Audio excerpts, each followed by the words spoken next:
الحمد لله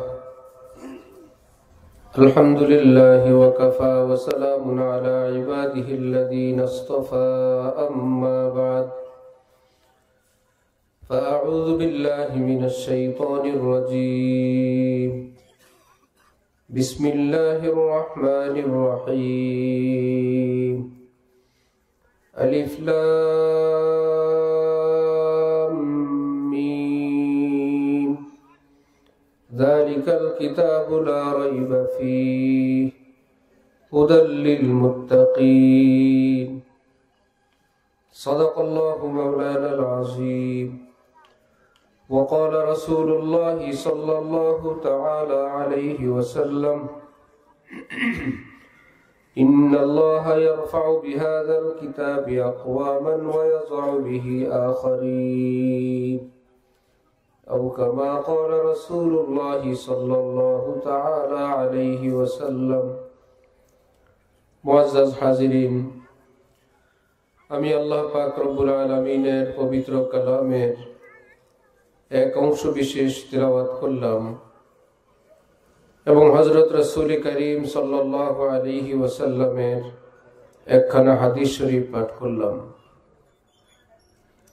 আল্লাহ পাক কুরআন শরীফ এবং হাদিস শরীফের সহিহ ইলম আমাদের সকলকে নসিব ফরমান। কুরআনে পাক এবং হাদিসে পাকের নূরে আমাদের জীবনকে সুন্দর করার, আলোকিত করার তৌফিক দান করেন। আসলে এখানে আসার পর মাদ্রাসার পরিবেশ, মাদ্রাসা, সংক্ষিপ্ত মাদ্রাসার হালাত শোনার পর অনেক বেশি আনন্দ, অনেক বেশি খুশি লাগতেছে। এত সুন্দর একটি দ্বীনি মাদ্রাসা এখানে কায়েম হওয়ার পর মাদ্রাসার ঘরে আশপাশে দেখতে পাচ্ছি অনেক বিশিষ্ট বিশিষ্ট মেহমানরা এই মাদ্রাসায় তাশরীফ নিয়ে আসছেন। এত কনকনে শীতের মধ্যে আপনারা নামমাত্র একটা চাটাইয়ের উপরে, বরাবর মাটির উপরেই বসে আছেন। मोहब्बत दोनों आलम में यही जाकर पुकार आई कि जिसे खुद यार ने चाहा उसी को याद यार आई। এই পৃথিবীর দুনিয়ার নিজাম যেমন সরকারি কোনো কাজ শুরু হয় তো তার আগেই সেটা বিল পাস হয়, তার বিস্তারিত ডিটেইলস সব কিছু, রাস্তাটা কত ফুট উঁচা হবে, কতটুকুন চওড়া হবে, কতটা ব্রিজ হবে, সেই ব্রিজটার কতটুকু কি হবে, সব কিছু লিখিত পড়িত হওয়ার পরে সেই কাজটা শুরু হয়। কাজ পরে শুরু হয়, আগে পাস হয়। এক বুজুর্গ বলেন, পৃথিবীতে কোনো মানুষ যদি দ্বীনের কোনো কাজ করেন, কেউ যদি আল্লাহ আল্লাহ ডাকেন, কেউ যদি কোনো দোয়া মুনাজাত করেন, সোজা কথা যে কোনো আমল করেন, এ আমল করার আগেই আসমানে আল্লাহ পাক এ আমলের জন্য আগে তাকে মঞ্জুরি দিয়ে রাখেন। আল্লাহ পাকের মঞ্জুরির বাইরে কেউ কোনো আমল শুরু করতে পারে না। ইশক আউয়াল দার দিলে মাশুক পয়দা মিশাওয়াদ। তিনি চান তো এভাবেই প্রস্তুতি নেন, এভাবে এত সুন্দর মাদ্রাসা হবে অনেক আগে হয়তো কেউ কল্পনাও করে নাই।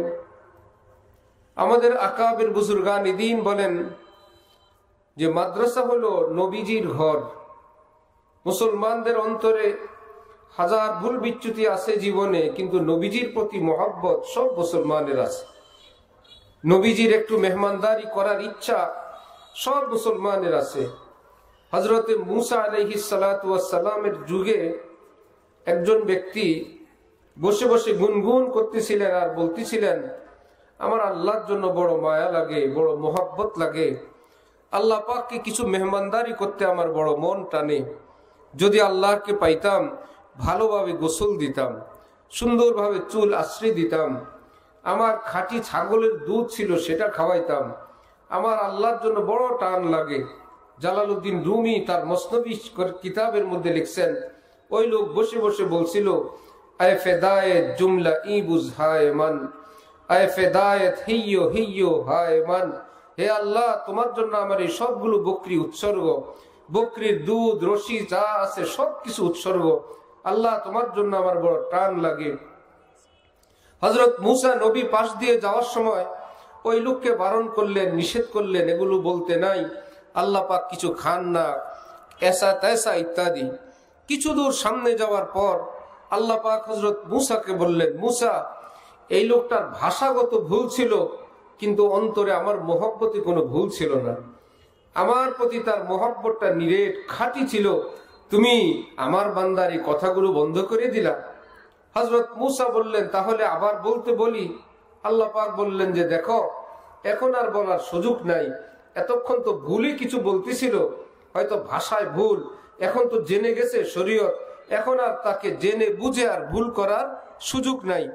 হযরতওয়ালা করাচি বিশ্বের মস্ত বড় এক আলেম, আল্লাহওয়ালা বুজুর্গ, হাজারো লাখো কোটি মানুষের আল্লাহর মহব্বতের দীক্ষা দেনেওয়ালা এক বুজুর্গ, তিনি বলেন, আমি যদি ওই লোকটাকে পাইতাম, আমি সেই লোকটাকে একটা কথা বলতাম, বন্ধু আল্লাহকে তোমার মেহমানদারি করতে মন চায়, এই যুগে সবচেয়ে বেশি আল্লাহর প্রিয় মানুষ হযরত মূসা নবী, তুমি ওনার খেদমত করো, ওনার যাবতীয় খেদমতকে আল্লাহ পাক তার নিজের খেদমতের ভলিউমে খাতায় উঠে নেবেন। কারণ হাদিসে আছে কিয়ামতে আল্লাহ পাক বলবেন, হে ধনী মানুষ, আমার ক্ষুধা লাগছিল, তুমি আমারে খাওয়াও নাই, তুমি আমার কাপড় দাও নাই। বান্দা বলবে, আপনি কি খান আল্লাহ? আপনারও কোনো পোশাক লাগে? আল্লাহ পাক তখন বলবেন, ওই যে গরিবটা, তাকে যদি তুমি খাওয়াইতা, এটাই আমারে খাওয়ানো হইতো। অমুক বিবস্ত্রকে যদি কাপড় দিতা, এটাই আমাকে দেওয়া হইতো। তো কোনো গরিব মানুষকে দিলে যদি আল্লাহ পাক বলেন এটাই আমাকে দেওয়া, মূসা নবীকে দিলে কি আল্লাহরে দেওয়া হবে না? আজকে যেই মুসলমানরা অপেক্ষায়, নবী তো নবী, একজন সাহাবীও যদি পাইতাম, বড় পীর জিলানীকেও যদি পাওয়া যেত, খাজা মুঈনুদ্দিন চিশতিকেও যদি পাইতাম, মন ভরে মেহমানদারি করতাম। আমার বন্ধু, যেখানে একটা মাদ্রাসা আছে, বড় পীর জিলানী নাই, আবু হুরায়রা নাই, নবী নাই, আল্লাহর কসম ওই ছোট্ট মাসুম বাচ্চাগুলো নবীজির মেহমান, নবীর মেহমানরা সেখানে আছেন। মেহমানদারি করেন, নবীর মহব্বতে মেহমানদারি করেন, আপনার আমল নামায় ওই নবীর মহব্বতের খাতায় আল্লাহ পাক যাবতীয় মেহমানদারিকে তুলে দিবেন। হযরতওয়ালা করাচি বলেন, রাশিয়ার এক অঞ্চলে একজন নবাব সাহেব কোন একটা মাদ্রাসার যাবতীয় 3 বেলার খাবার চেয়ে পরিবেশন করতেন। একদিন এক বেলা খাবার একটু বিলম্বিত হইলে ছোট্ট বাচ্চা একটা বলে উঠছে, বলদটা খাবার নিয়ে আসলো না। অন্যান্য ছাত্ররা নারাজ হইল যে আমাদের জন্য তিনি খাবার পরিবেশন করেন, তুমি তাকে বলদ বললা, আমরা নালিশ করব। তিনি আসলেই দৌড়ে গিয়ে বলল, জমিদার সাহেব, নওয়াব সাহেব, ওই ছেলেটা আপনাকে আজকে বলদ বলছে, খাবার একটু বিলম্বিত হলে সে বলদ বলছে। সহজ সরল মানুষ, সেই বেচারা নারাজ হয়ে বলল, আমি যাদেরকে এত কষ্ট করে খাবার দেই, মহব্বত করি, এই পুরস্কার পাইলাম, আমি বলদ, আমি আর খাবার দিব না। ফকিহুন ওয়াহিদুন আশাদ্দু আলা শাইতান মিন আলফি আবিদ, নবী বলেন, দ্বীনের গভীর জ্ঞানওয়ালা একজন আলেমকে ইবলিস হাজার হাজার আবেদের চেয়ে, ইবাদতওয়ালা সুফি সাহেব দরবেশের চেয়ে বেশি ভয় পায়। কারণ দরবেশের কাছে কিছু ইবাদত আছে, গভীর ইলম নাই, যখন তখন তাকে ডান বাম করতে পারবে, কিন্তু একজন ফকিহকে ডান বাম করা ইবলিসের জন্য অত সহজ না। সাধারণ মুসলমান ইবাদত করে শুনে শুনে, আর আলেম ইবাদত করে শুনে শুনে না, বুঝে বুঝে বুঝে বুঝে। ইমাম আজম আবু হানিফা রহমতুল্লাহ আলাইহি হযরত বড় পীর আব্দুল কাদের জিলানীর কথা, যে সাথী সঙ্গীদের কিনে সফরে রওনা হয়েছেন, পানির অভাব, দোয়া করলেন বড় পীর জিলানী, আসমান থেকে পরিষ্কার আকাশ, বৃষ্টি আসলো, ওযু ইস্তিনজা করলেন, পানির পাত্র ভরে রাখলেন। হঠাৎ একটু পরে আওয়াজ, আব্দুল কাদের, मैं तेरा परवरदिगार हूं, जो चाहे कर ले, जो चाहे मांग ले, जो चीजें दूसरों के लिए हराम है तेरे लिए हलाल कर दिया। আব্দুল কাদের, আমি তোমার পরওয়ারদিগার বলছি, যেটা উন্নতির জন্য হারাম সেটা তোমার জন্য হালাল, যা মন চায় করো, যা মন চায় চাও। বড় পীর জিলানী ভাবলেন, এ আবার কোন পরওয়ারদিগার? সবার জন্য যেটা হারাম আমার জন্য সেটা হালাল, সব মানুষের জন্য নাজায়েজ, আমার জন্য জায়েজ। এ আবার কোন পরওয়ারদিগার? সকলের জন্য জিনা হারাম, আমার জন্য হালাল। সকলের জন্য চুরি হারাম, আমার জন্য হালাল। নিজের মা বাবার উপর অত্যাচার করা হারাম, আমার জন্য হালাল। আবার বলতেছে আমি তোমার পরওয়ারদিগার। তিনি বললেন আউযু বিল্লাহি মিনাশ শাইতানির রাজিম, এইরকম পরওয়ারদিগার আমার লাগবে না। হে আল্লাহ, আমাকে আপনি রক্ষা করেন। বৃষ্টি চাইছেন, বৃষ্টি হইল। বৃষ্টি কি শয়তান দিছিল না আল্লাহ দিছিলেন? আল্লাহ দেওয়ার পরপরই শয়তান এখন ছদ্মবেশে আইসা পরওয়ারদিগার সাথে। হযরত জিলানী বললেন আউযু বিল্লাহি মিনাশ শাইতানির রাজিম, আল্লাহ আপনি বাঁচান।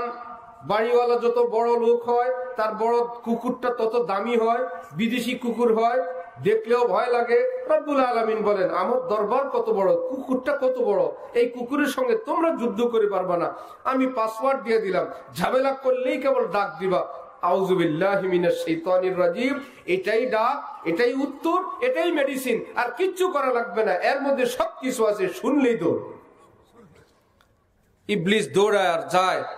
আরে আব্দুল কাদের জিলানী, তোমার কাছে ধরা পড়ে গেলাম। কত বড় হুজুর তুমি, তোমার কাছে আজকে আমি আটকা বললাম। সরি সরি, আমি যাচ্ছি, তুমি আমাকে বুঝে ফেললা, চিনলা। একটু কথা তোমার কাছে প্রশ্ন, একটু বলবা কি যে তুমি তোমার কোন কিতাবের কোন এলেমের কারণে আমাকে ধরতে পারছো?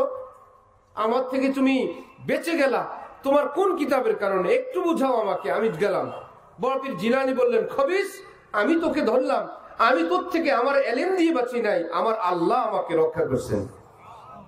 দেখছিলেন আবার ধোঁকা কত বড়? ইবলিস এত বড় ইবলিস, যখন যাকে যে কোনো ভাবে শেষ করা যায়। কারণ মুসলমান যখন আমলের নিয়ত করে, প্রথম ইবলিসের পাঠ থাকে এই নিয়তটা যেন না করে। যদি নিয়ত করেই ফেলে, এবার ইবলিসের নিয়ত পাঠ হইলো, নিয়ত করে ফেলছে, কালকে থেকেই নামাজ শুরু করবে এই লোকটাকে, যে ঠিক আছে আগামী শুক্রবার থেকে নামাজ শুরু করবেন। এই শুক্রবার না, আগামী শুক্রবার।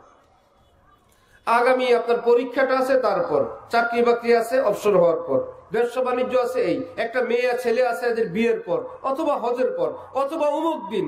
উদ্দেশ্য এই বয়ান শোনার সাথে সাথে অন্তরের যে একটা পজিশন থাকে, 2 দিন 3 দিন পরে সেটা আর থাকবে না। এটা ইবলিস জানে।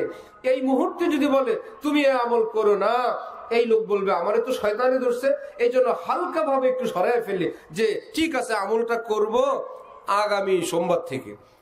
যত দামি আগুন, যত পাওয়ারফুল আগুন দিয়েই আপনি পাতিলের পানি গরম করবেন, আগুনের মতন গরম, ছেড়ে দিলে কি গরম থাকবে না ঠান্ডা? আস্তে ঠান্ডা হয়ে যাবে। একটু আগে আগুন, সকালে পানি ঠান্ডা। ইবলিস জানে মনের গতি এখন যতটা গরম, তাকে একটু যদি বিলম্বিত করতে পারি ফিনিশ। যদি দেখে না এই লোকটা সবকিছু যুদ্ধ করে ভালো কাজের নিয়ত করলো, কাজ শুরু করে দিল, ইবলিস তখনও হাল ছাড়ে না। এইবার বলে ঠিক আছে তার কাজ তার হাত দিয়ে কেমনে শেষ করা যায়। কষ্ট করে হজ করেই ফেললো, আমি থামায় রাখতে পারলাম না, কি করা যায়? তার হজ। হযরত নবী বলেন মেহমান আসছে বাসায়, হাজী সাহেব ঘরের মানুষদেরকে বলে এই দ্বিতীয় হজের জমজমটা দিও।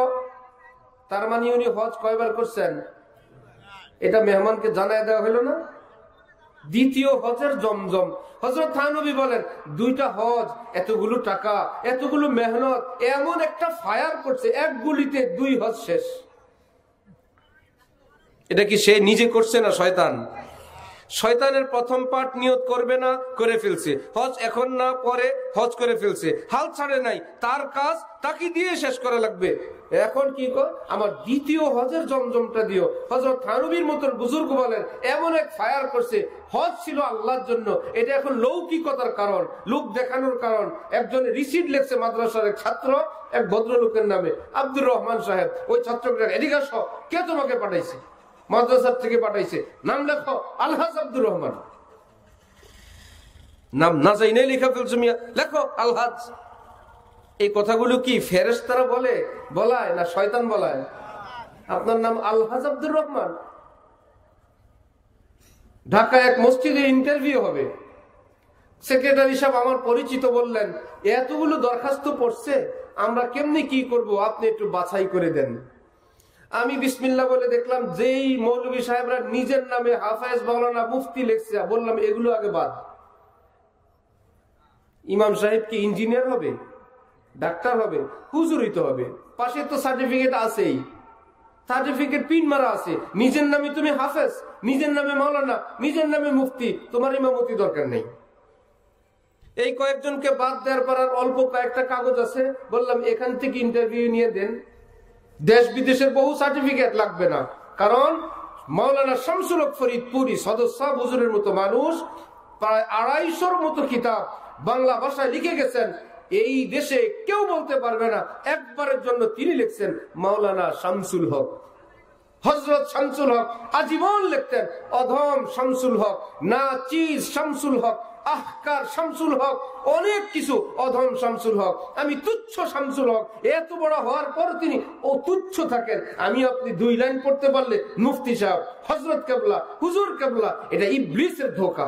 আমি হাজী সাহেব, নাম কি? আমার নাম অমুক হাজী, আমার নাম অমুক গাজী, আমার বন্ধু, এগুলা ইবলিসের কথা, আমাকে দিয়ে আমার আমল নষ্ট করার ষড়যন্ত্র। এক অল্প বয়সী মুফতি সাহেব, মনে করেন ছদ্মনাম আব্দুল্লাহ। আমি জিজ্ঞাসা করলাম আপনার নাম? বলল মুফতি আব্দুল্লাহ। আমি বললাম আল্লাহ, আপনার মা বাবা কতটা বিচক্ষণ, জন্মের পরেই আপনার নাম রাখছে মুফতি আব্দুল্লাহ। তিনি বললেন না, মা বাবা তো নাম রাখছে আব্দুল্লাহ। বললাম কেউ প্রশ্ন করলে যদি নাম জিজ্ঞাসা করে তাহলে ওইটাই নাম যেটা মা বাবা রাখছিল। এরপরে আলহাজ, হাফেজ, কারি, মাওলানা, মুফতি, এটা কি নাম? কি বলেন, এটা কি নাম?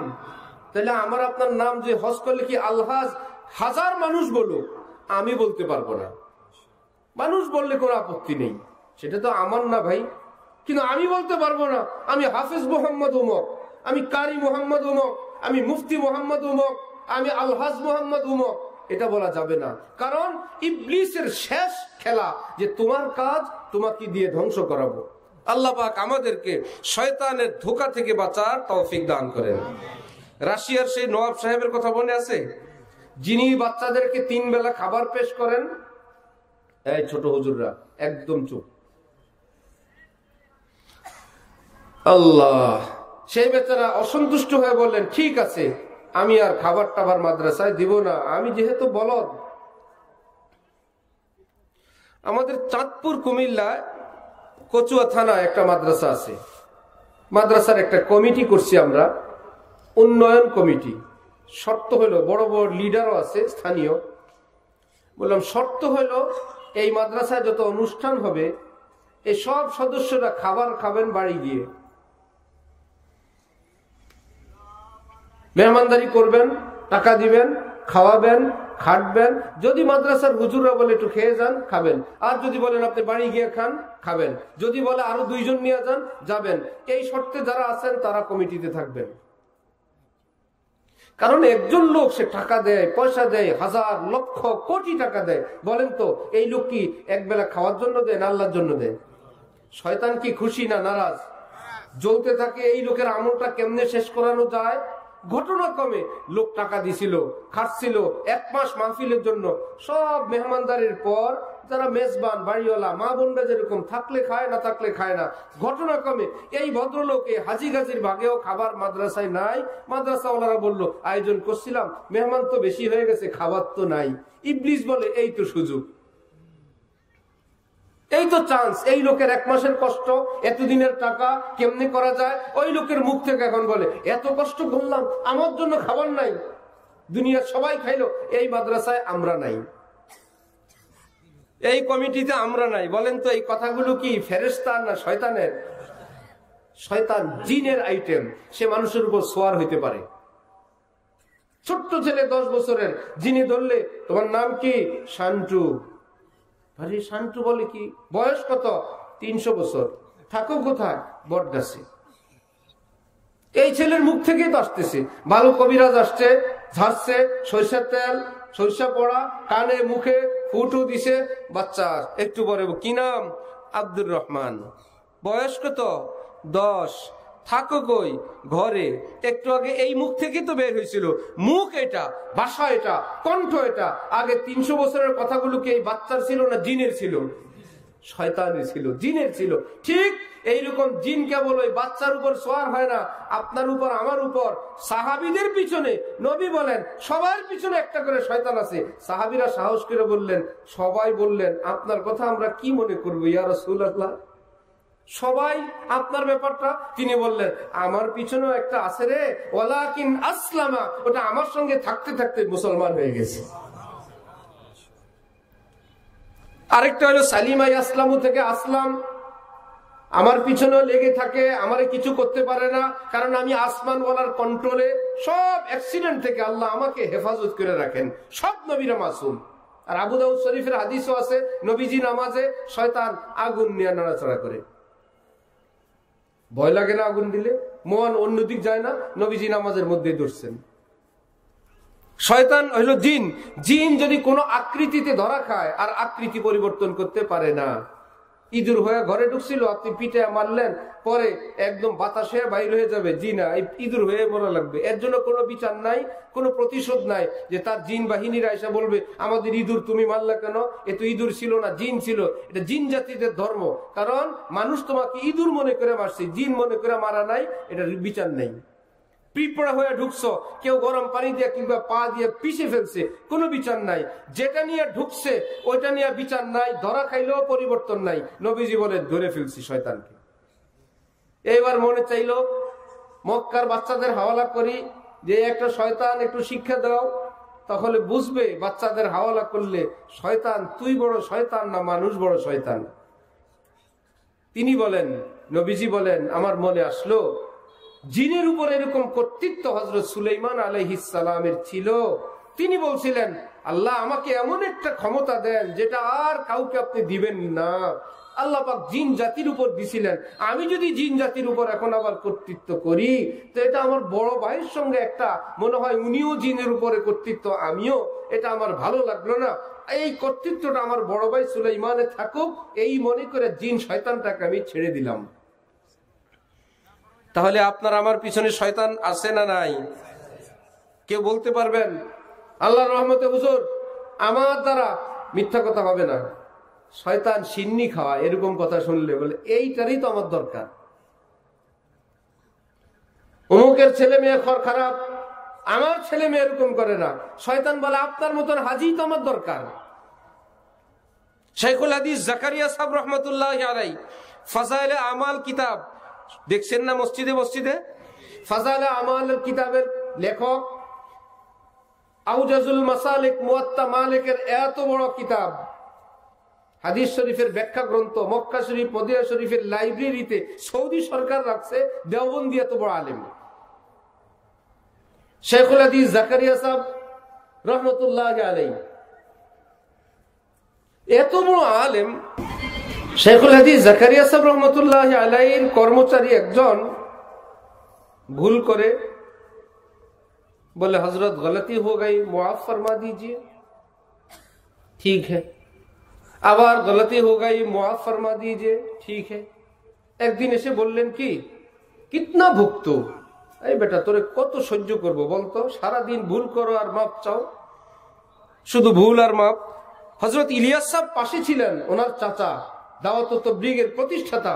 উনি এসে কানে কানে বললেন উতনা ভুক্ত জিতনা ওয়াহা ভুগতওয়ানা হ্যায়, কিয়ামতে আল্লাহর কাছে ক্ষমা কি পরিমাণ চাও, এটা কি চাও আল্লাহ এক পর্যায়ে তোমাকে বলবে নাই তোরে আর কত সহ্য করব, কত মাফ করব, এটা কি শুনতে চাও? না, চাই না।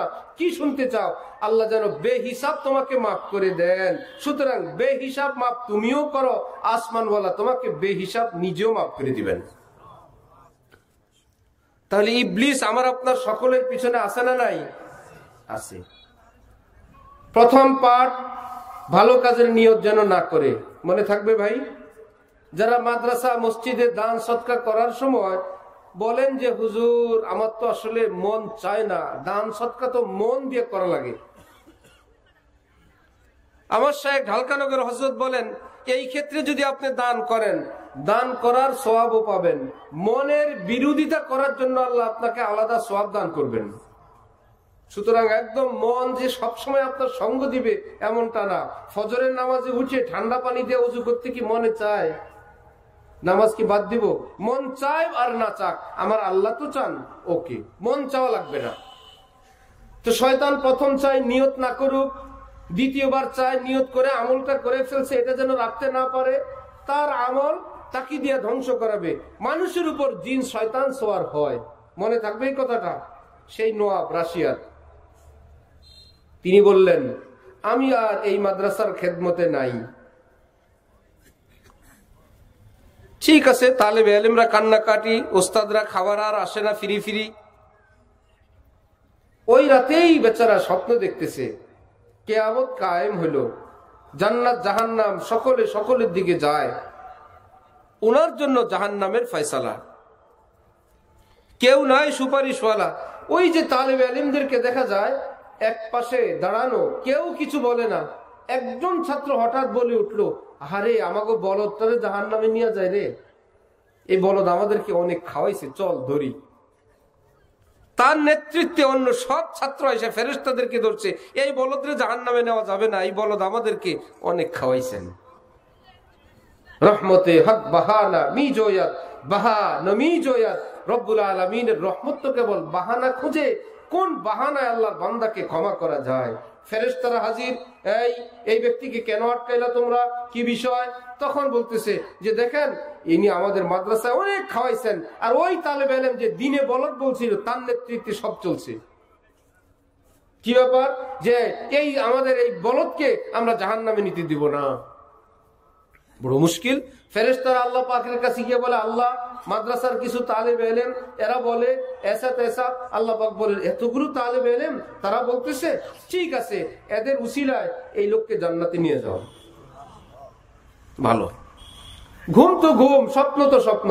ওই ভদ্রলোক সকালে যাচ্ছেন, জেগে সোজা মাদ্রাসা এসে বলতেছেন আমার নাম সভাপতিও না, আমার নাম মুতাওয়াল্লিও না, আমার নাম নওয়াবও না, আমার নাম আজকে থেকে বলদ। সব তালেবে ইলম ভাইরা আমাকে বলদ ডাকবা, কিন্তু তোমাদের কাছে আমার ফরিয়াদ, কিয়ামতে যদি আটকা পড়ি বলদ বলদ বলেও জাহান্নাম থেকে সুপারিশ করে মুক্তির ব্যবস্থা করবা, অন্য কোনো নাম লাগবে না। अगर मैंने किसी को मारा भी हो या बुरे नाम से पुकारा भी हो, वो आज आए और मुझसे ले इंतकाम, कियामत के दिन पर न रखे ये काम। হাকিমুল উম্মত মাওলানা থানভী বলতেন, আমি যদি কাউকে প্রহার করে থাকি, গালিগালাজ করে থাকি, সত্য ভাষায় কোনো কথাও বলি, ভাইয়েরা আপনারা আজকে আসেন, আমার থেকে আপনারা যার যা প্রতিশোধ নেওয়ার সব নিয়ে যান, কিয়ামতের জন্য ঝুলে রাখেন না ভাই, মানুষের সামনে বেইজ্জত করেন না। বড় সহজ। আল্লাহ পাক আমাদেরকে শয়তানের ধোঁকা থেকে বাঁচার তৌফিক দান করেন। শাইখুল হাদিস জাকারিয়া সাহেব রহমতুল্লাহি আলাইহি বলেন, ভারতে একবার বিভিন্ন মাদ্রাসায় স্ট্রাইক শুরু হইল, ধর্মঘট, ছাত্ররা ক্লাস করে না বিভিন্ন বিষয়। উনি বললেন আমি মুখ ফুসকে বলে বসলাম আমার সাহারানপুরে এই ঘটনা হবে না, আমাদের মাদ্রাসায় এটা হবে না। কয়েকদিন পর শোনা গেল ওনার মাদ্রাসায় অবরোধ শুরু। অবরোধ যখন শুরু হইল তিনি বললেন অবরোধ যদি হয়েই যায়, হইতে পারে আমার কাছে যারা দাওরা হাদিস পড়ে এই ফেরেশতার মতন ছাত্র এরা এই কাজে থাকবে না, আমি নিশ্চিত। উনি ওনার নিজের জীবনীতে নিজে লিখছেন। উনি বলেন আমি খোঁজ নিয়ে দেখি পুরা ধর্মঘট স্ট্রাইকে নেতৃত্ব দিছে আমার মাদ্রাসার দাওরার ছাত্ররাই। তারপরে লিখছেন এটা আমার একটা মুখের ভাষার অ্যাক্সিডেন্টের রেজাল্ট। ওই যে আমি গর্ব করে বলছিলাম আমার মাদ্রাসার ছেলেরা করবে না, ওটার শাস্তি আমার মাদ্রাসায় হয়েছে। আমি যে বলছিলাম আমার ছাত্র যারা দাওরা আমার কাছে হাদিস পড়ে তারা করবে না, ওইটার শাস্তি হলো আমার ছাত্ররা করছে। এই বলে তিনি বলছেন কেউ নিজের ছেলে মেয়ে অধীনস্থ নিজের ব্যাপারে বলবে না, আমার ছেলে এরকম করবে না, আমার মেয়ে এরকম করবে না। এইটা যে বলবে তার ফ্যামিলিতে এমনটা ঘটে যাওয়ার সম্ভাবনা ব্যাপক, বরং কাঁপতে থাকবে অমুকের ছেলে দুর্ঘটনা, আল্লাহ তাকেও বাঁচান, আল্লাহ আমাদেরকেও রক্ষা করেন। অমুকের মেয়ের দুর্ঘটনা, আল্লাহ ওই ভাইকেও হেফাজত করেন, আমাদেরকেও হেফাজত করেন। অমুকের ছেলে ঝামেলাত পড়ে গেছে, আল্লাহ তাকে উদ্ধার করেন, আমাদেরকে হেফাজত করেন। ডরতে রাহা করতে রাহো, ডরতে রাহো, আতঙ্কিত থাকা, ভয় পাওয়া। ইয়্যাকা নাবুদু, আল্লাহ আমরা তো আপনার গোলাম, আমাদের হাতে কিচ্ছু নাই। ওয়া ইয়্যাকা নাস্তাইন, আল্লাহ কদম কদম আমরা আপনার কাছে ভিক্ষা চাই। আল্লাহ আমরা আপনার গোলাম, আপনি যা দেন তাই খাই। এক আলেম, এক বুজুর্গ বেচারা গোলাম কিনছেন, জিজ্ঞাসা করলেন, গোলাম তোমার নাম কি? গোলাম বলল, বলেন কি? আমাদের তো কোনো নাম হয় না, মালিক যেই নামে ডাকেন সেটাই নাম। কি খাওয়া পছন্দ করো? আমাদের কোনো পছন্দের খাবার হয় না, মালিক যেটা খাওয়ান আমরা সেটাই খাই। ঠিক আছে বাবা, পোশাক কি পছন্দ করো? বলে, কি যে বলেন আপনি, গোলামের আবার পছন্দ আছে? মালিক যেটা পরায় দেন আমরা সেটাই পরি, আমাদের নামও হয় না। যেমন ঢাকায় কাজের লোক যারা, খালাও ডাকে কেউ, বুয়াও ডাকে কেউ, আপাও ডাকে কেউ, তারা তো আর গোলাম বান্দি না, তারা তো সম্মানিত মানুষ, শুধুমাত্র হালাল রুজির জন্য কারো ঘর বাড়িতে কাজ করে, তারা তো গোলাম না, বান্দিও না। তারপরেও তার স্বাধীনতা নাই যে আমাকে ম্যাডাম ডাকতে হবে, না, বাড়িওয়ালারা যা ডাকে সেটাই। আহা, আগের যুগের গোলাম বান্দিদের এরকম ছিল। ওই বুজুর্গ চিৎকার দিয়ে বেহুশ হয়ে গেলেন, বললেন, যাও, হুঁশে আসার পর আল্লাহর জন্য তোমাকে আমি আজাদ করে দিলাম। কেন হুজুর আপনি অসন্তুষ্ট হইলেন? তিনি বললেন, না, তুমি তো কয়েকদিনের গোলাম আমার, এটা দুনিয়ার একটা রীতি, আমিও তো কারো গোলাম, আমি তো রীতির কারণে গোলাম না, আমার গোলামির থেকে তো মুক্তি নাই। আমি যত কোটিপতি হই, যত বড় লোক হই, ইয়্যাকা নাবুদু থেকে ছুটি আছে? যে অমুক বেচারা আমাদের এলাকায় শিল্পপতি হয়ে গেছে, ওনার এখন নামাজের মধ্যে ইয়্যাকা নাবুদু আর বলা লাগে না, আল্লাহ আমি আপনারই গোলামি করি, আল্লাহ আপনার সামনেই মাথা নত করি, আল্লাহু আকবার বলে ওনার আর কপাল মাটিতে লাগানো লাগে না। এরকম পৃথিবীতে কেউ ছিল? কেউ আছে? যত বড় হোক, তার গোলামির থেকে ছুটি নাই, তার এই কপাল মাটিতে লাগানো থেকে ছুটি নাই। হে গোলাম, তুমি তো টেম্পোরারি, অস্থায়ী গোলাম, আমি তো স্থায়ী গোলাম। আমারও তো এরকম দরকার যে উনকি খুশি হ্যায় ও মেরি ভি খুশি হ্যায়, যা দিল তুঝে ছোড়া কে জিদার হো হ্যায় উদার হাম। আমার কোনো খুশি নাই। আমার আল্লাহ বলছেন, ফজরের নামাজ সূর্য উঠার আগে পড়া লাগবে, ঠিক আছে, আমি তো আর আমার না। একজন ইন্তেকাল হইলে সংবাদ পাওয়ার পর আমরা কি দোয়া পড়ি? ইন্না লিল্লাহি ওয়া ইন্না ইলাইহি। অর্থ জানেন? ইন্না লিল্লাহি, নিশ্চয় আমরা সকলেই আল্লাহর। আমরা আর কারণ, আমরা কার? আল্লাহ। এবার ওয়া ইন্না ইলাইহি রাজিউন, যে যার মাল তার কাছে তো যাবেই, অমুক সাহেব আল্লাহর কাছে চলে গেছেন, আমরা সবাই ঘুরে ফিরে আল্লাহর কাছেই যাব। উনি আজকে গেলেন, আমরা আসতেছি, আমরা আমাদের না, আমরা আল্লাহ। হাকিমুল উম্মত মাওলানা থানভী বলেন, একজনের দুই তাকওয়ালা একটা আলমারি, তিনি বাহির থেকে কিছু আনেন, নিচের তাকে রাখেন, মাঝে মাঝে এখান থেকে উপরের তাকে উঠে রাখেন, যেটা যখন মন চায়। কেউ কিছু বলার আছে? ভাই আলমারি আমার, দোনো তাক আমার, জিনিস আমার, আমারটা আমি উঠাবো রাখবো, এটা আমার ব্যাপার। হযরত থানভী বলেন, আল্লাহরও একটা আলমারি আছে, এটার দুইটা তাক, নিচের তাক দুনিয়া, উপরের তাক আখিরাত। এই তাকে আমাদেরকে রাখছেন, এখান থেকে বড় ছোট, বয়স, নারী পুরুষ, যাকে দরকার উপরে উঠে তিনি রাখেন। এই মানুষটা কি শেষ হয়ে যায় না আরেক জগতে যায়?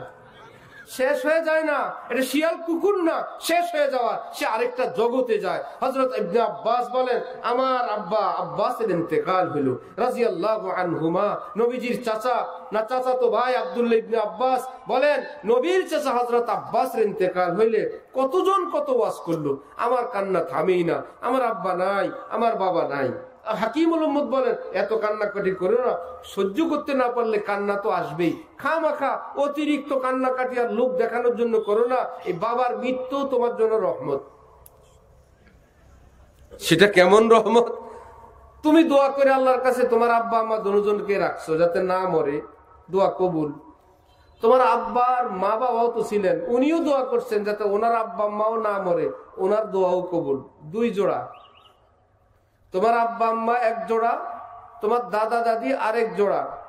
দাদা দাদিও দোয়া করছেন, আল্লাহ আমার আব্বা আম্মাও যেন এই বয়সে না মারা যায়। তৃতীয় জোড়া, কারো ঘরে যদি 3 জোড়া থাকে, আব্বা আম্মা আছে, দাদা দাদি আছে, বড় আব্বা বড় আম্মা আছে, এই যুগের বউরা থাকবে ঘরে? বলেন, শুনলে আপনি মেয়ে বিয়ে দিতে চাইবেন? যে 6 জন মুরব্বী ওই ঘরে, মাত্র 6 জন, আর যদি পিছনে আরো 2-1 জোড়া থাকে, 5 জোড়া, মাত্র 5 জন বুড়া লোক আর 5 জন বুড়ি মানুষ, তারা ঠিক মতো অজু ইস্তিনজা করতে পারেন না, চলতে পারেন না, মাঝে মাঝে বিছানায় শীতকালে। আপনি আপনার মেয়েও বিয়ে দিবেন না। রব্বুল আলামিন এই পৃথিবীতে দেন পাঠান আশাবাস সাগীরা ও আফনাল কাবীর কারুল গাদাতি ও মারদুল আশি। সূর্য সকালবেলা উঠেই বলেন আমি এখন শিশু। হে পৃথিবীর শিশুরা তোমরা একটু দেখো, আমিও শিশু, তুমিও শিশু।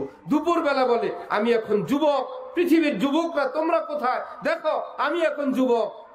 দুপুরের পর ঢলতে থাকে আর বলে যুবকরা কোথায়? দেখো যৌবন কিভাবে ধ্বংস হচ্ছে। বিকাল বেলা বুড়াদেরকে বলে এ বুড়ারা কোথায়? আমি একটু আগে শিশু ছিলাম, আমি এখন একদম শেষ বয়সের বুড়ো। একটু পর আসতে নাই, বলে দেখলা আমিও নাই, তুমিও থাকবা না। প্রতিদিন আমার আপনার উপর দিয়ে, এই যে দেহের উপর দিয়ে সূর্যের এই চলন, এটাই আমার আপনার বডিকে এরকম চেঞ্জ করে আস্তে চামড়া বটে আসে। কোনো মেডিসিনে কাজ হয় না। কিন্তু জান্নাতের সূর্য নাই, উদয় নাই, অস্ত নাই। এই জন্য চামড়া যেভাবে থাকবে সেভাবেই, বুড়াও হবে না। খালিদিনা ফিহা আবাদা, উদয় অস্ত নাই, আমাদের সেটাও থাকবে না।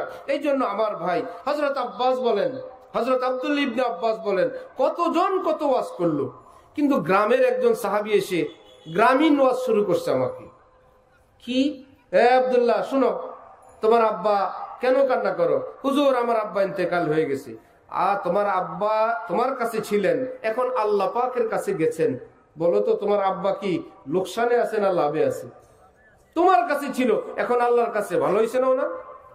বলে আব্বার তো ভালো হয়েছে, আমি তো শেষ। কেমনে শেষ? যে আমার মুরব্বী নাই।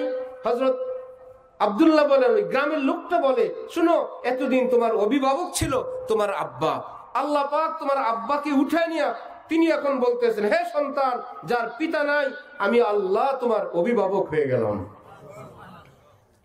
হযরত আব্দুল্লাহ বলেন, খুশিতে আমার দিলটা ভাগ ভাগ হয়ে গেল। আরে আমারও তো ভালো অভিভাবক পাইছি, এখন আমার অভিভাবক আমার আল্লাহ।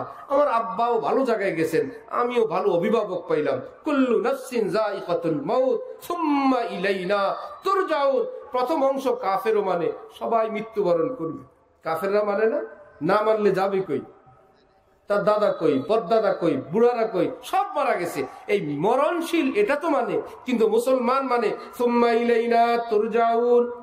আল্লাহ পাক বলেন, অতঃপর সকলকে আমি আল্লাহর কাছে উঠায়ে ফেরত আনা হবে। ফেরত যাবে না নেওয়া হবে? নেওয়া হবে। যদি বলতো ফেরত আসবে, অনেকেই বলতো আমি যাব না, হিসাবও দিব না। আল্লাহ বলেন ফেরত আনা হবে, থাকার কোনো ব্যবস্থা নাই। এই জন্য মুসলমানের মৃত্যু হয় না, ইন্তেকাল হয়। মুসলমানের কি মৃত্যু হয়ে শেষ হয়ে যায় না ইন্তেকাল হয়? মুসলমানের নামের শুরুতে কি মৃত আব্দুল্লাহ না মরহুম আব্দুল্লাহ? বেশ কম কি মরহুম অর্থ মরা, মৃত অর্থ মরা? না ভাইয়া, এক না।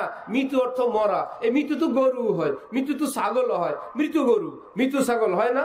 মৃত আব্দুল্লাহ না, মরহুম আব্দুল্লাহ। রহমত শব্দ থেকে মরহুম আব্দুল্লাহ, আব্দুল্লাহ সাহেবের ইন্তেকাল হয়ে গেছে, হে আল্লাহ আপনি তার উপর রহমত নাজিল করেন। আরে বাবা, মরহুমের মধ্যে তার সঙ্গে এটা দোয়া আছে, মরহুমা আয়েশা। কি অর্থ? আয়েশা দুনিয়াতে নাই, হে আল্লাহ আপনার রহমত ছাড়া তার কোনো উপায় নাই, আপনি তার উপর রহমত নাজিল করেন। আল্লাহ পাক আমাদেরকে আল্লাহ দ্বীন বুঝার তৌফিক দান করেন। আমাদের আলোচনা শুরু হয়েছিল মাদ্রাসা থেকে, মনে আছে? এই মাদ্রাসা আমাদের বুজুর্গানি দ্বীন বলেন, যে এলাকায় একটা মাদ্রাসা হয় ওই এলাকার জন্য একটা সুসংবাদ। আসমান থেকে আল্লাহ পাক এই এলাকার লোকদেরকে জান্নাতে নেওয়ার জন্য আসমানি একটা পালকি পাঠাইছেন। আসমানি জাহাজ, আসমানি পালকি। যে কোনো ভাবে এই জাহাজে উঠবে, কেউ ছাত্র, কেউ অভিভাবক, কেউ দাতা, কেউ মোহব্বতওয়ালা, কেউ জমিদাতা, কেউ দোয়া করনেওয়ালা, কেউ মাদ্রাসার পক্ষে বলনেওয়ালা, কেউ বিপক্ষে বলে যাদেরকে প্রতিবাদ করনেওয়ালা। কোনো না কোনো ভাবে যদি বলা যায়, কিয়ামতে গিয়ে দেখা যাবে একজন মানুষের আমল নামায় হাজার হাজার লক্ষ লক্ষ আলেম ওলামাদের নেকি। সে বলবে মনে হয় এটা আমার না ফেরেশতা সাহেব, ভুলে আমার কাছে নিয়ে আসছেন, এই হুজুরদেরকে তো আমি চিনিও না, এদের সব আমার কাছে। তখন বলা হবে না আপনার, আপনি যে দোয়া করতেন আল্লাহ পৃথিবীর যত তালেবে ইলম আছে যে যেখানে পড়ে আল্লাহ আপনি তাদেরকে সুখ শান্তিতে রাখেন। আল্লাহ আলেমরা যে যেখানে দ্বীনের খেদমত করে তাদেরকে কামিয়াব করেন। আল্লাহ দ্বীনের খেদমত মেহনত যে যেখানে করে আল্লাহ আপনি তাদেরকে কামিয়াব করেন। আপনি চিনেন না, আল্লাহ তো চিনেন। আল্লাহ পাক আপনার দোয়াটা পৃথিবীর সব তালেবে ইলম, সব উস্তাদ, সব দ্বীনের খাদেম, সব ফিকির মেহনতওয়ালার আমলনামায় পৌঁছায় দিয়া তাদের কাছে অগ্রগতি দিয়েছেন। ওই তাদের কাজের সমপরিমাণ সওয়াব আল্লাহ আপনার জন্য মঞ্জুর করে রাখছেন। এই জন্য কেউ নাই যিনি এতগুলো খেদমত করবেন। মক্তবের উস্তাদ, তার জন্য বুখারী পড়ানো সম্ভব হয় না। যিনি বুখারী পড়ান তিনি মক্তবে এসে পড়ানো সম্ভব হয় না। যিনি মক্তবে পড়ান আজান দিতে পারেন না। যিনি আজান দেন তিনি সারা দেশে বয়ান করতে পারেন না। যিনি বয়ান করেন তিনি হেফজখানায় পড়াইতে পারেন না। ইসলামের খেদমত গুলো এখন ছড়িয়ে গেছে। নবী সব করছেন, পরবর্তীতে এক একজন। এখন একজন আরেকজনটাকে ছোট খাটো করার দিন না, কোন রকম যে দিনের সঙ্গে। আচ্ছা আপনি আলিফ বাতাসা পড়ান, আলহামদুলিল্লাহ, আপনারা একটু প্রস্তুত করে দেন, এই জন্যই তো আমরা হেফজখানা আর বুখারীতে পাই। আপনারা তৈরি করে না দিলে তো আমরা পাইতাম না ভাই। কৃষক যদি ধান না করে বড় লোক খেতে পারবে না। বড় লোকের মনে রাখা উচিত ওই কৃষকরা জ্বলে পুড়ে বৃষ্টিতে ভিজে ক্ষেত খামার করেন বলে পয়সা দিয়ে আমরা চাল কিনতে পারি, আটা খাই। কোন কৃষক যদি খেতে না নামে আমরা অট্টালিকায় খেতে পারবো না। বুখারীওয়ালা মনে করে ওই মক্তবের উস্তাদরা এলাকা থেকে, পাড়া মহল্লা থেকে গুলগাল করে দেন, আস্তে আমাদের কাছে আসে, ওনাদেরই বড় অবদান। মক্তবওয়ালা মনে করে আমি তো কোন রকম দেই, কাজের লোক তো আপনারা বানান। ইমাম মনে করে মুয়াজ্জিন তুমি আজান দিয়ে গোলগাল করো, আমি তো একটু নামাজ পড়ায় দেই। মুয়াজ্জিন মনে করে আমি তো গোলগাল করি, কাম তো আসলটা আপনিই করেন। আমি তো বেলালের কাজ করি, আপনি তো নবীর জায়নামাজে দাঁড়ান। ইমাম সাহেব কোথায় দাঁড়ান? নবীজির জায়নামাজে। যে আপনি তো নায়েবে রাসূল, আমি নায়েবে রাসূল, আমি তো নায়েবে বেলাল হইছি, আপনি বড় কাজ করান। একে অপরকে সম্মান করার যে একটা অভ্যাস। কেউ মসজিদে জিকির করতেছে, সেই বেচারা ভাবতেছে আমি তো আসি, যেই ভাইয়েরা মহল্লায় দাওয়াত নিয়ে গেছে, আল্লাহ আপনি তাদের কথায় আসর দান করেন, আল্লাহ তাদের খেদমত আপনি কবুল করেন, আল্লাহ অল্প কথায় অনেক বরকত দিয়ে দেন। আবার যারা দাওয়াতে গেছে, গাছতে গেছে, তারা ভাবতেছে ওই মসজিদওয়ালার দোয়ায় আল্লাহ আমাদের কাছে বরকত দান করছে। এতে কি দলাদলি বাড়বে না কমবে? আমরা সবাই এক। হাত কোনোদিন বলে নাই আমি বডির মেন, মাথা বলে নাই আমি আসল, পা বলে নাই আমি ছাড়া চলতে পারবে না, সবটা মিলে একটা বডি। ঠিক ইসলামের বহু রকমের খেদমত, সবটা মিলে হলো ইসলাম। আজকে মুসলমানরা একটা ধরে তো আরেকটাকে হিংসা করে। এই জন্য এক আলেম বুজুর্গ বলেন, বন্ধু এক কাজ করো, যেটা মন চায় করো আর বাকিগুলোর জন্য দোয়া করো। যা মন চায় ধরো, বাকিগুলোর জন্য দোয়া করো আর মহব্বত করো। দেখবা কিয়ামতে একটা করার আমল বাকিগুলোকে মহব্বত করার আমলের নেকি আল্লাহ তোমাকে সব দান করে দিবেন। আর এই মাদ্রাসা হলো সব কাজের মূল। ইমাম বের হয় থেকে, মসজিদ থেকে না মাদ্রাসা থেকে? মুয়াজ্জিন সাহেব, খতিব সাহেব, মুফতি সাহেব, মুহাদ্দিস সাহেব, যত সাহেব আছে সব তৈরি হয় এই মাদ্রাসায়। এই জন্য দেখবেন কাফের মুশরিকরা মসজিদের বিরুদ্ধে কিচ্ছু বলে না। না, মসজিদ আল্লাহর ঘর, তারা জানে এটা তো একটা ওয়াল ঘেরা। এই মসজিদ কি? এই মসজিদের হেড অফিস কাবা, বাইতুল্লাহ। বাইতুল্লাহর ঘরে কয়টা মূর্তি ঢুকাইছিল? 360। এই মসজিদের কি ক্ষমতা? কাবা ঘরে আমরা মূর্তি ঢুকাইছি। যদি ক্ষমতা আসে মূর্তি ঢুকাবো, বানা। ঝামেলা হইল এই মূর্তি বাইর করছিল কে? হযরত রাসূলুল্লাহ সাল্লাল্লাহু আলাইহি ওয়াসাল্লাম। যে নবী যদি আসে মূর্তি শেষ, নায়েবে রাসূল যদি আসে মূর্তি শেষ। এরা খুঁজলো এই মূর্তি বাইর করার পার্টি হইলো এই মাদ্রাসার মৌলবীরা। মসজিদে সমস্যা নাই, কারণ কাবাও সমস্যা করতে পারে নাই। এই জন্য আমাদের প্রতিবেশী ভদ্রলোকদের দেশে এখনো হাজার হাজার মসজিদ আছে যেগুলো মুসলমানদের মসজিদ ছিল, এখন তাদের মন্দির কিংবা আস্তাবল, ঘোড়ার ঘর কিংবা নর্দমা বানায় ফেলে রাখছে। সেই পরিমাণ আলেম ওলামা নাই। এই জন্য মসজিদ নিজে কথা বলতে পারে না, নায়েবে রাসূল যদি না থাকে। কাফের মুশরিকরা টার্গেট করছে এই মাদ্রাসা, যে এখান থেকেই সবকিছুর উৎপত্তি। আল্লাহ পাক বলেন হাজার চেষ্টা করার পরেও কাজ হবে না, কারণ দায়িত্ব আমি আল্লাহ নিছি, হেফাজত আমি করব। এত ওয়াজ, এত টেলিভিশন, এত জঙ্গি, এত নাটক, এরপরে হঠাৎ একজন বলে হুজুর নিয়ত করছে একটা মাদ্রাসা করবো। আপনি কি খবর পান নাই দেশের, সারা পৃথিবীর? হুজুর নিয়ত করছি ছেলেটাকে মাদ্রাসায় দিব। এক ডাক্তার ঢাকার, ওনার কাছে আমি গেলেই শুধু হুজুরদের বিরুদ্ধে বলে, আমার শ্বশুর বাড়ির কাছে। যখনই বলে আমিও বলি, সেও বলে, বিতর্কের মতো। রোহিঙ্গা মুসলমানদের পক্ষে পুরো পৃথিবী, ওই বেটা বিরুদ্ধে। ইচ্ছা করে বলে না, আমারে খেপায় আল্লাহ জানে। উনি রোহিঙ্গাদের বিরুদ্ধে বলে, তা আমিও কিছু বলি। হাজি সাহেবদের বিরুদ্ধে বলে হাজ খোঁজ করে কি লাভ? যারা হজ করে তো চুরি করে, ডাকাতি করে, সুদ খায়, ঘুষ খায়। আমি বললাম এই লোক তো আগেও খাইতো, হজের পরেও খায়। এমন না তো লোকটা ছিল ভালো, হজ করার পর ঘুষখোর হয়ে গেছে। এরকম কেউ আছে? হজ করার কারণে ঘুষখোর হয়েছে কেউ?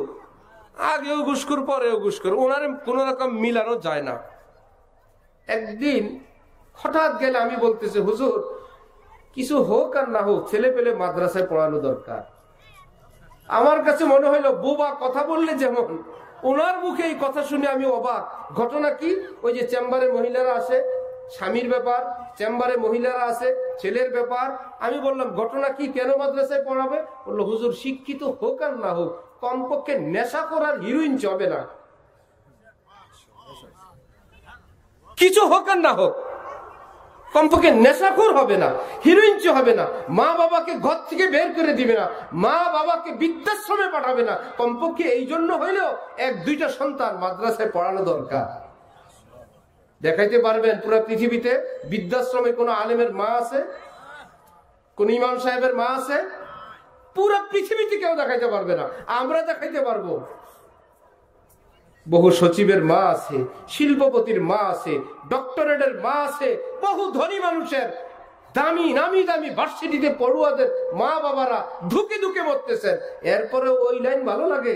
আর যদি মাদ্রাসায় পড়ে রেজাল রব্বি ফি রেজাল ওয়ালিদ, নবীজি বলেন মা বাবা খুশি, এটা তোমার জন্য একটা মেসেজ, আসমানওয়ালা তোমার উপর খুশি।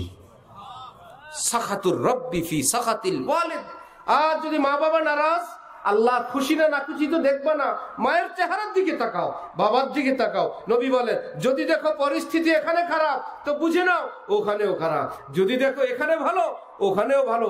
এবার ওই খায় আর না খায়, ছেলে দিনদার, ছেলে তবলিগওয়ালা, ছেলে মাদ্রাসাওয়ালা, ছেলে আল্লাহওয়ালা, এলেমওয়ালা, স্ত্রীকে বলছে দেখো আমার মা বাবা বয়স হয়ে গেছে, এখন কথা আগের মতো বলবে না, একটু ভুলে যাবে। লিকাইলা ইয়ালামা বাদা ইলমিন শাইআ, কোরআনে পাকে আল্লাহ পাক বলেন বয়স হয়ে গেলে কথা বলার পর ভুলে যায়। খাওয়ার পর বলে আমি খাই নাই। কিছু বোকা ছেলে পেলে বিশ্বাস করে বসে, তার বউ দিনদার পরহেজগার, নিজের শাশুড়িকে বা শ্বশুরকে খাবার দিছে, তিনি খাইছেন, বয়সের কারণে ভুলে যাবে, এটা কোরআনে আছে। সে ভুলের কারণে বলে আমি খাই নাই। ওই ছেলেও বিশ্বাস করে খাই নাই, জুলুম করে বউর উপরে।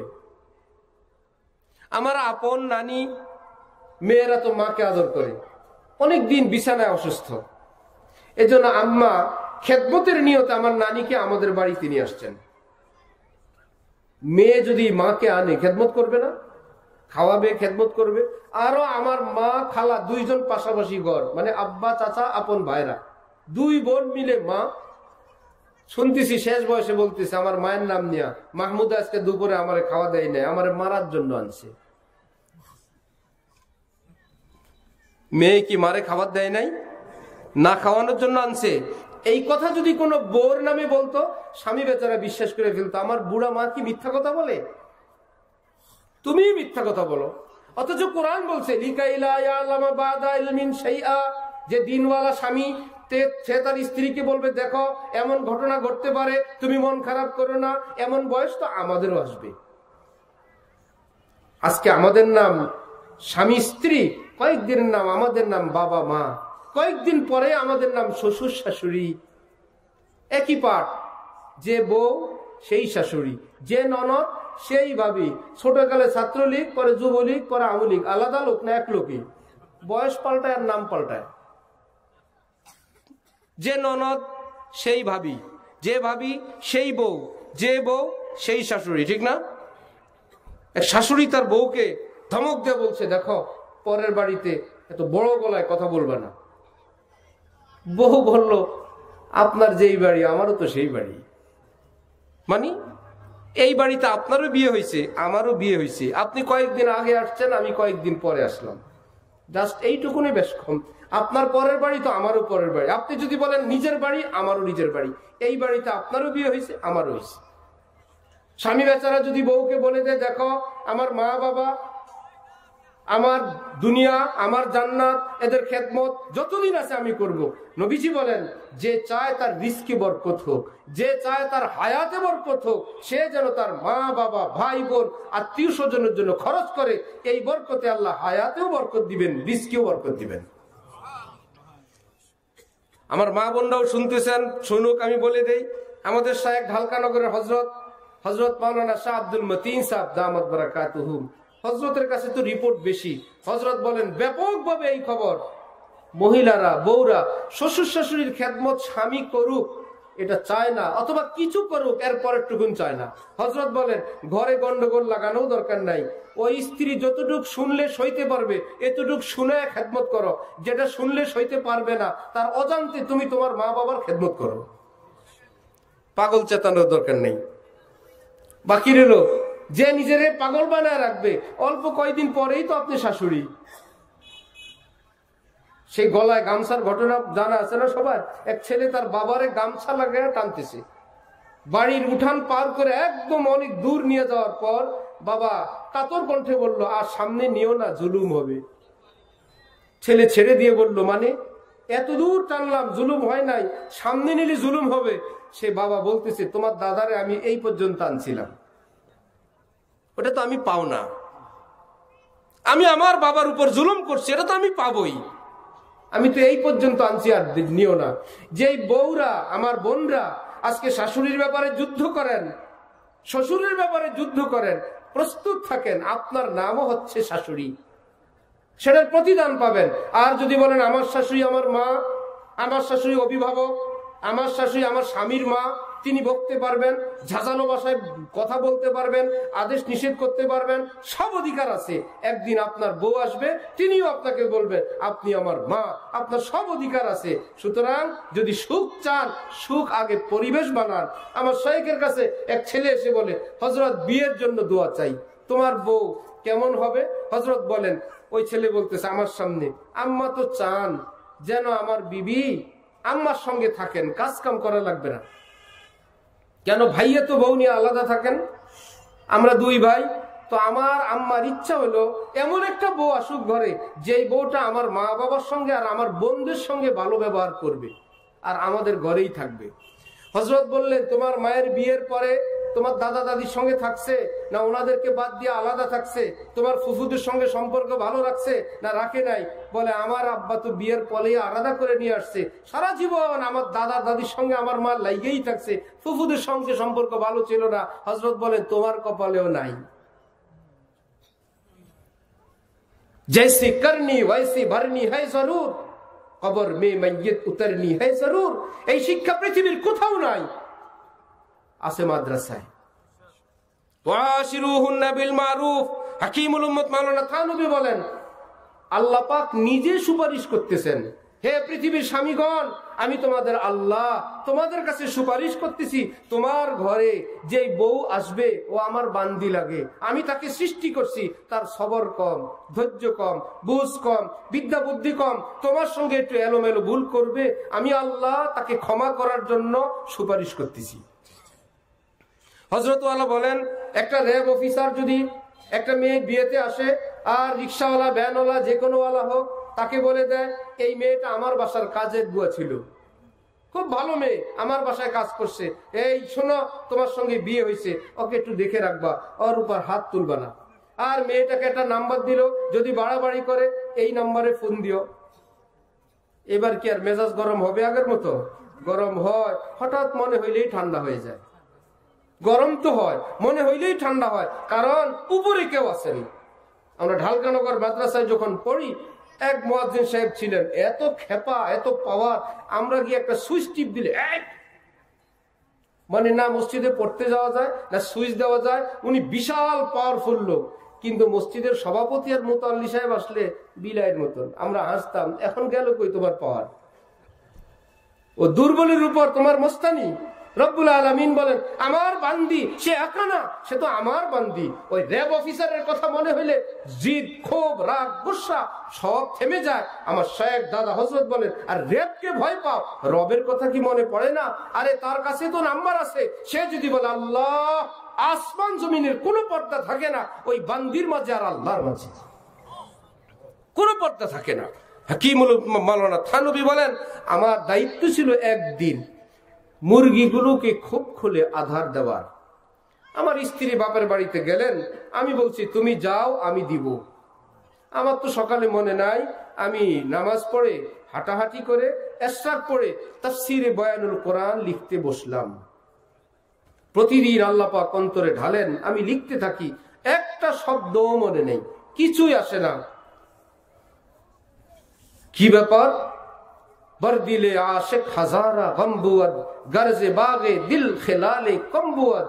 ওজন মাপার পাল্লা, লাকড়িও পাল্লা, স্বর্ণ মাপার পাল্লাও পাল্লা।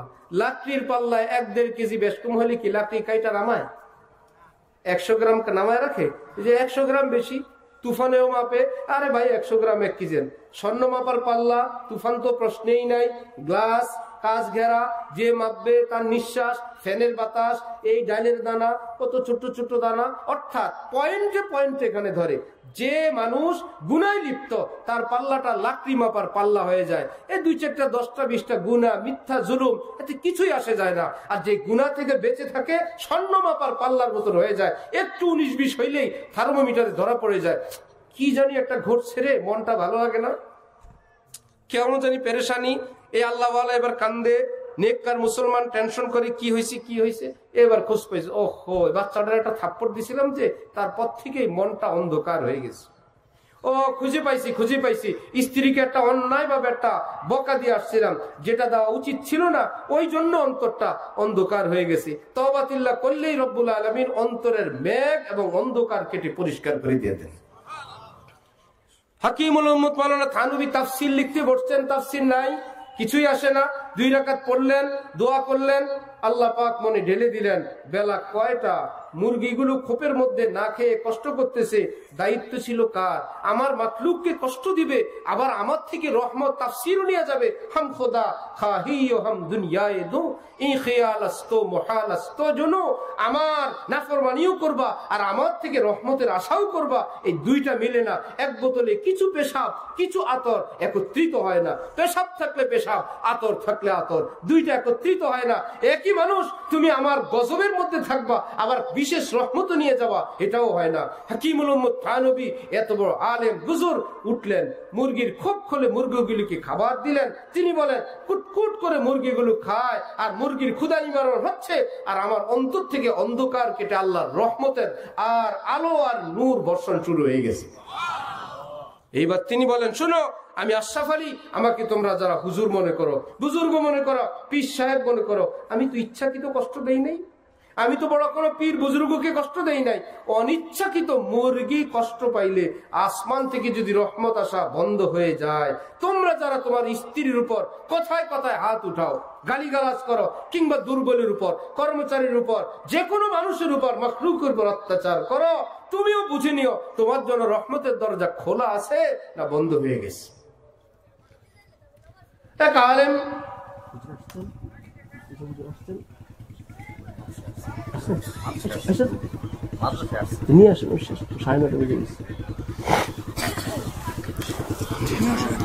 একজন বয়স্ক লোক এক পাশ দিয়ে হেঁটে যায়, আরেকজন যুবক তার স্ত্রী নিয়ে হেঁটে যায়।